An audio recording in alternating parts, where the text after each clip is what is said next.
नमस्कार मैत्रिणींनो. आज आम्ही गेलो आईच्या घरी. जाताना तर रिक्षानं गेलो कराडपर्यंत. कराडमध्ये गेलो, बस स्टँडवर गेलो तर मसूर एस टी 5 मिनिटात झालं गेली होती अशी म्हणले. मग त्यानंतर आम्ही दुसऱ्या एस टीची वाट बघत बसलो. एस टी मिळाल्यानंतर घरी गेलो. तर इथं बघा भाऊबीज होती ना, त्यामुळं बहिणीच्या मुली अनुराजला दोन्ही पण मुलींनी ओवाळलं.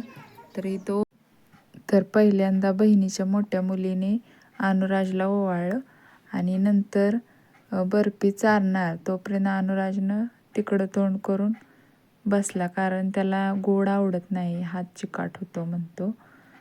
आणि तर बहिणीची छोटी मुलगी ईश्वरी ती ओवळत होती आणि नंतर तिनं बाळाधर म्हणलं की लगेच बर्फी घेतली हातात आणि खाल्ली.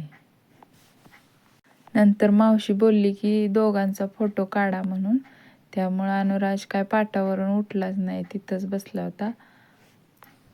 आता ईश्वरीने पण वेदांतला ओवाळला आणि नंतर बहिणीच्या मोठ्या मुलीने म्हणजे स्नेहानं वेदांतला ओवाळलं.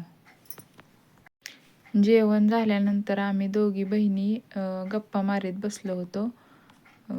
बहिणीच्या लक्षात आलं की उद्या पूजा आहे म्हटल्यानंतर मेहंदी काढावी हातावरती म्हणून माझ्याकडं कोण दिला, पण खूप दिवस झालं मेहंदी काढली नव्हती, त्यामुळं कळतच नव्हतं नक्की कोणती डिझाईन काढायची. पण जशी जमल तशी आपली थोडीफार मेहंदी काढली. असा होता माझा आजचा दिवस.